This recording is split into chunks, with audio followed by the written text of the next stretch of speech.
Hello and welcome to the Strategic Management course. This is a short overview video to Module 3. So let's refer to our strategic management model again. Now, as we've seen, modules 1 and 2 focused on strategic analysis. Here we looked at a number of elements which are grouped under strategic position, some of those external environmental factors, and in module 2, internal factors which affect how an organisation can compete within its particular product market. Now, module 3 is moving on. We're going to be looking at strategic choice, and strategic choice is all about those decisions an organisation has to make regarding where it wants to be in the future, how it's going to achieve its competitive advantage, etc. So it's very much about strategic decision making. And as module 3, we're going to be looking at some of the key areas that organisations need to make strategic decisions about. Now, as we're going to be focusing our attention on strategic choices, I'd like to bring in a reminder of a definition of strategy, and this will give you some understanding of what we mean by strategic choices, those decisions that we have to make as strategists within our organisations. So a quick reminder then, strategy is the direction and scope of an organisation over the long term, which achieves advantage in a changing environment through its configuration of resources and competences aimed at fulfilling stakeholder expectations. Okay, if you cast your minds back to modules 1 and 2, we were focusing on strategic position. Once we completed all our analyses of the external and internal environment, we were in a good position to say where the organisation is now. And so we were able to comment on its strengths and weaknesses, as well as its opportunities and threats. So that gives us a good position of where the organisation is now. But as we saw from our definition of strategy is very much future oriented, about how the organisation is going to compete, the decisions it has to make regarding competitive strategy, and maybe what it's not being so particularly good at, how might it improve in its future strategy, etc. So this is all to do with strategic choice. So it involves an understanding of the basis for future strategy at both business unit and corporate levels, and the options for developing strategy in terms of future directions and methods of development, how it's going to achieve where it wants to be in the future. So where are we now? Strategic choice is moving on to look at business strategy, the decisions that need to be made here at this level of the organisation, at corporate strategy level, so decisions revolving whether or not we need to do more innovation, whether or not we need to maybe grow through partnerships, or whether or not we need to grow through expanding internationally.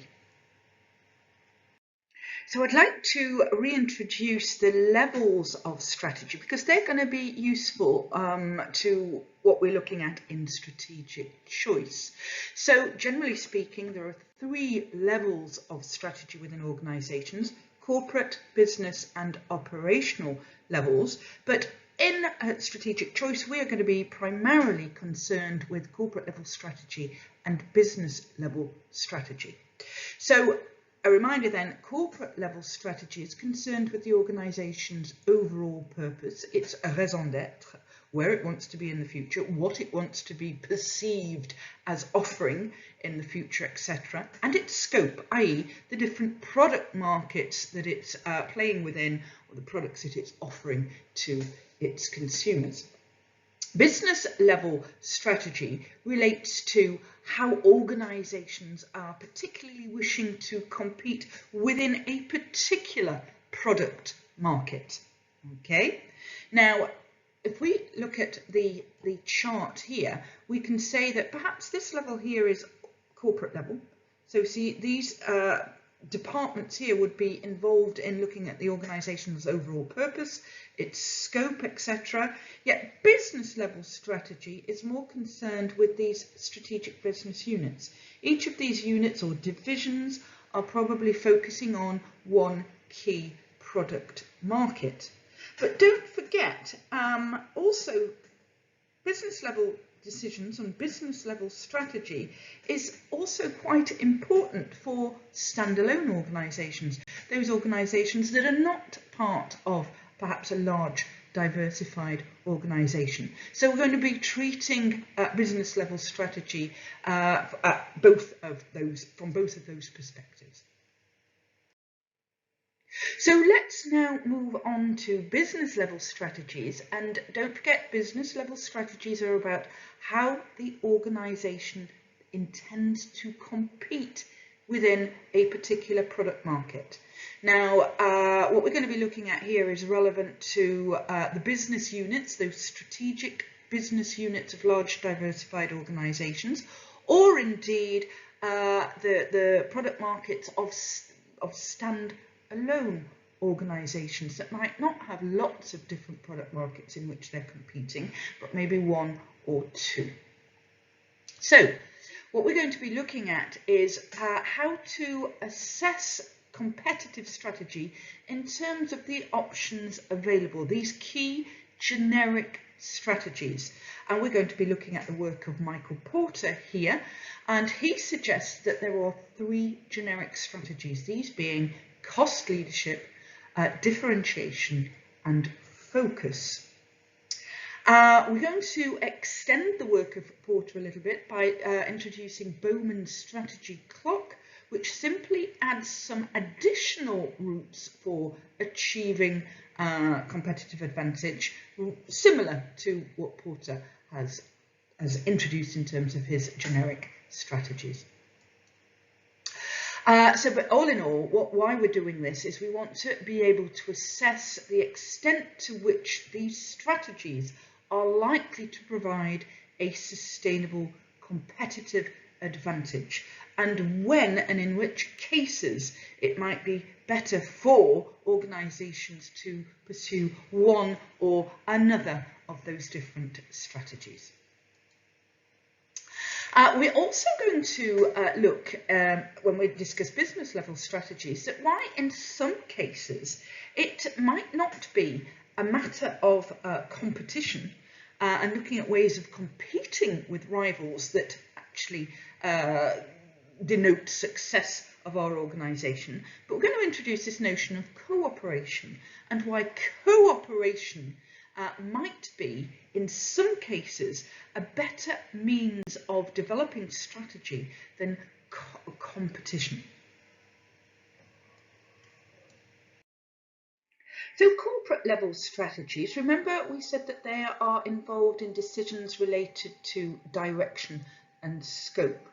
Okay, so we want you to get a good understanding of the domain of corporate strategy, and let's assume, for example, we have a standalone organisation that's offering a particular product to a particular market, but over time it wishes to grow.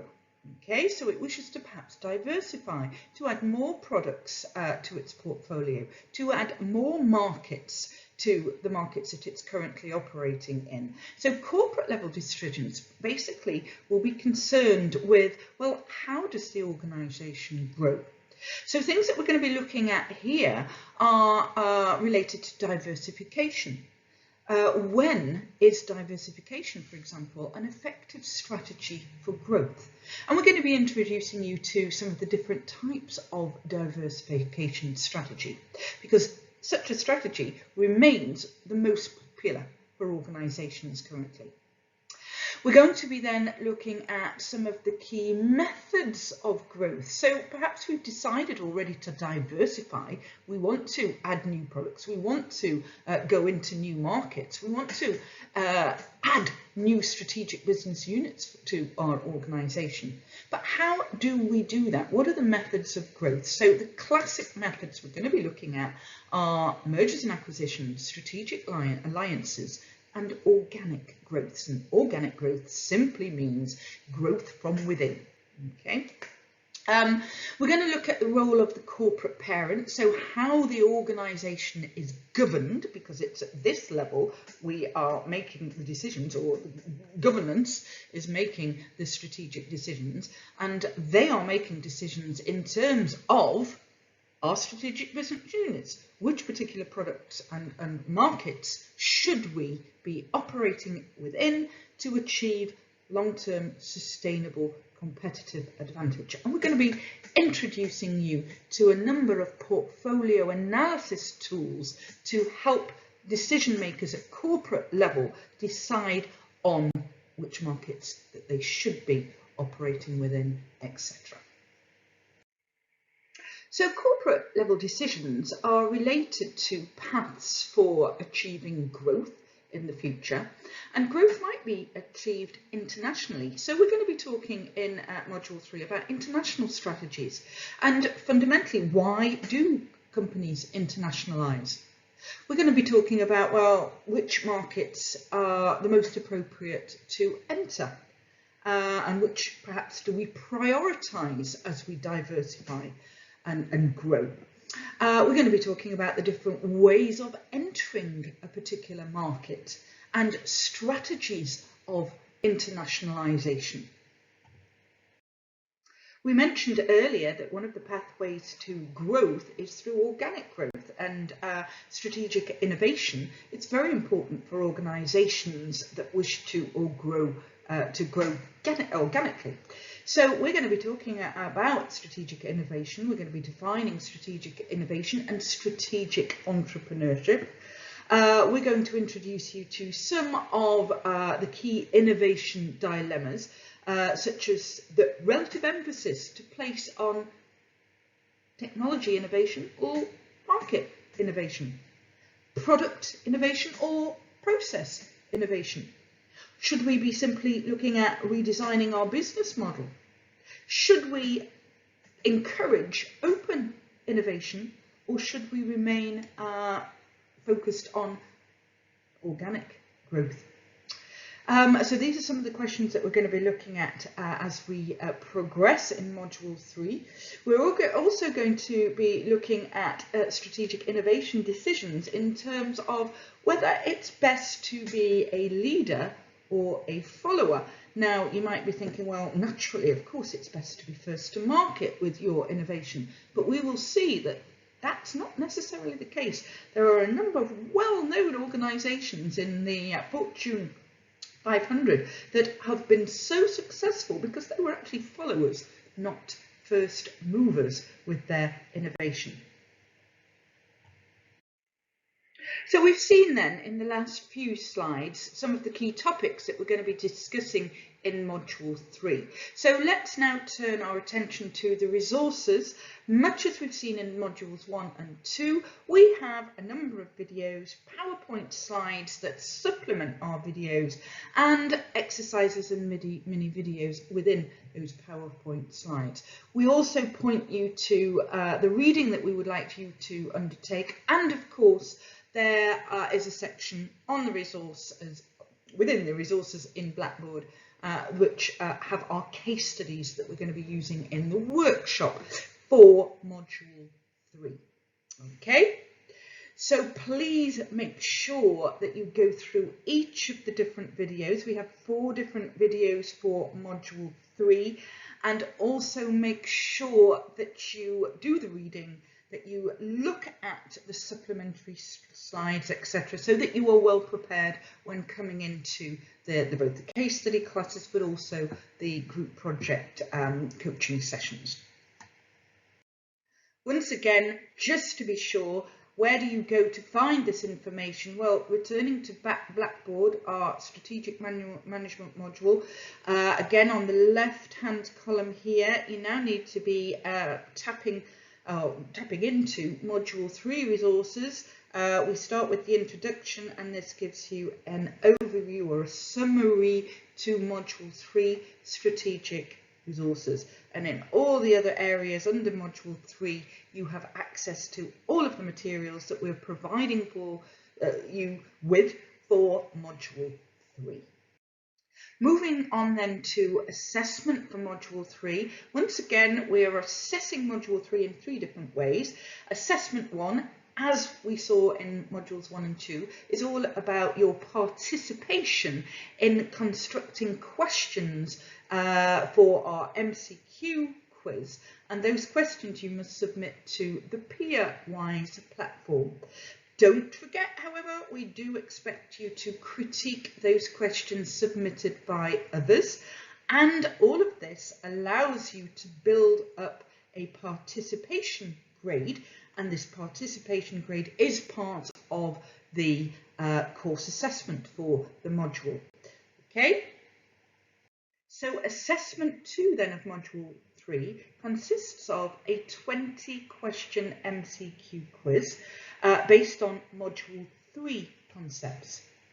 Now, we're going to be using up to 10 questions of your questions developed and submitted to our PeerWise platform, and we're going to be supplementing those questions with questions that we as professors devise ourselves. Okay.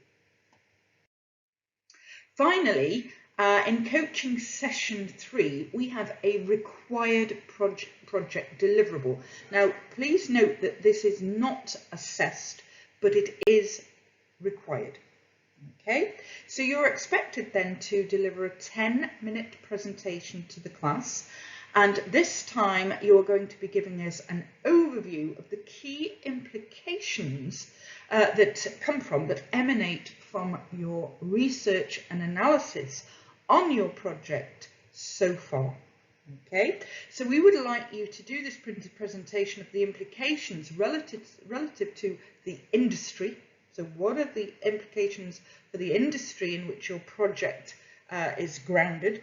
And we would also like you to present the implications relative to the competition within your particular industry.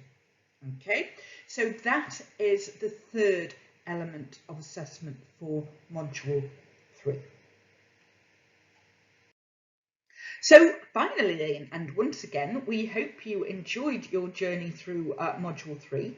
Again, any questions, please speak with your professor in the first instance. And if you've got any questions about the course in general, don't hesitate to send me an email. So all the best of luck as you progress with the resources of Module 3.